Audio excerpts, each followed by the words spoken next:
Welcome back. Thanks for waking up with today. Stephen Miles will be sworn in as Queensland's 40th Premier this Friday after Anastasia Palaszczuk sensationally resigned on the weekend. It sets up a showdown at next year's state election with our next guest, Opposition Leader David Crisafulli. Good morning to you, David. Thank you so much for joining us. They've changed the guard. You must be feeling that you're making them nervous. Oh, it's not about me, but it's more of the same. And if you have a look at it, the same faces that have been responsible for the health crisis, the housing crisis, the youth crime crisis, they've all just moved up one in the batting order. But it just can't be my focus. If you think about the issues we're dealing with at the moment, this week I've seen people living out of tents. I've stood with youth crime victims in North Queensland, and we've got a cyclone battering down on the coast. So my focus has to be on Queenslanders. They are a rabble at the moment, and it's my job to show the state that we've got the right priorities at heart, and someone has to provide that leadership at the moment. So are you happy that Stephen Miles is going to be the new leader? Do you think you can take him? David, it genuinely doesn't change anything.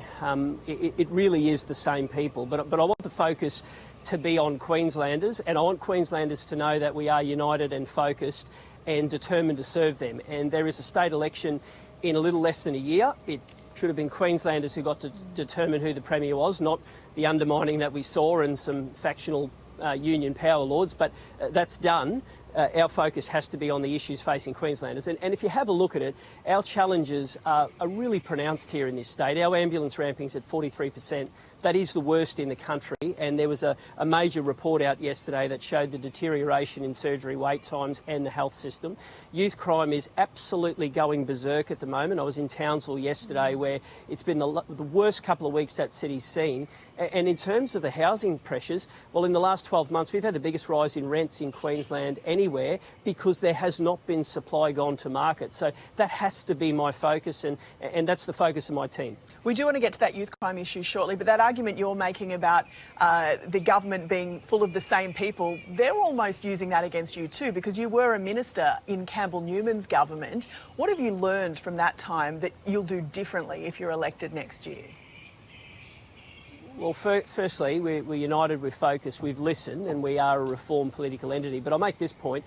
If the only reason this government has for a fourth term and 14 years in office is to go back to a government that's a decade in the wilderness, well, I think Queenslanders will be a pretty harsh judge on that, and they're looking for leadership at the moment, and I think they're seeing an opposition that is focused on them, and that's our priority. We have the right priorities for Queensland's future, and if you want to contrast that, in a week where all these challenges are prevalent, including a cyclone, the government's been playing some sort of Hunger Games to decide who's going to lead the Labor Party. It's definitely going to be interesting come time to the next polling, see how that goes. But you have mentioned youth crime several times, especially a certain incident that happened in Townsville, which is quite horrifying for a woman and being chased around a car park there. Tell us about what you can do to fix this crisis if elected, because it is out of control and it is very detailed about, what we do with this.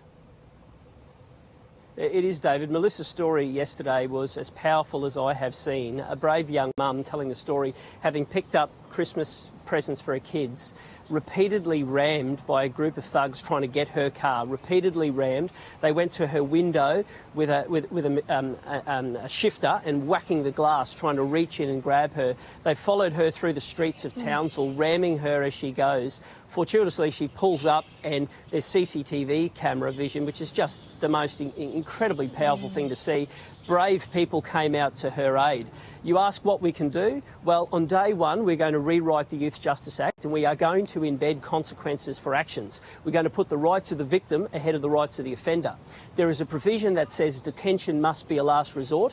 That will be removed from the Youth Justice Act. We are also going to get serious about early intervention. And I'm determined to make sure that we've seen a generation of these untouchables because of the Youth Justice Act watered down 8 years ago. I'm determined to make sure we don't give up on the next generation. And I want to have that gold standard early intervention to turn those kids around before they're ramming that car, before they're holding a knife. But to see what is going on at the moment, I just never thought we'd be here in Queensland. Police cars burnt to a crisp, rammed repeatedly, cars thrown in the drink, people hit with baseball bats. This is Queensland, for goodness sake. And we're a great state, and we're a safe state, and we've got a bright future, and I want people to know that. Early intervention so important, but also very expensive, and the money will have to come from somewhere. We do want to get to Cyclone Jasper because that is what is concerning a lot of Queenslanders in the far north this morning. What are your thoughts on that situation?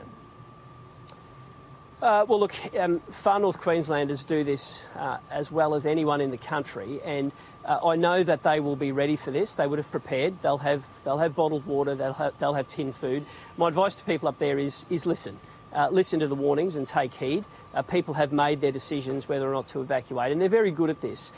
The message for the rest of Australia, and this might sound a little strange, Jane, but for those of you who have holidays booked to the far north from next week, I was speaking with many of the mayors up there. The message they want me to convey to you is please don't cancel them, because there's no better weather than after a cyclone, and once it passes, those communities, A, get back on their feet, and B, they're going to need your support. So if you're booked to come to the beautiful far north of Queensland from next week, come and enjoy it. It'll be magnificent. Yeah, that's right. They're a tough lot up there. That's really good advice to help those communities up there as well. David Christofiuli, we really do appreciate your time this morning. Thank you so much. And we have reached out to the soon-to-be Premier, Stephen Miles, but he did not want to come on this morning.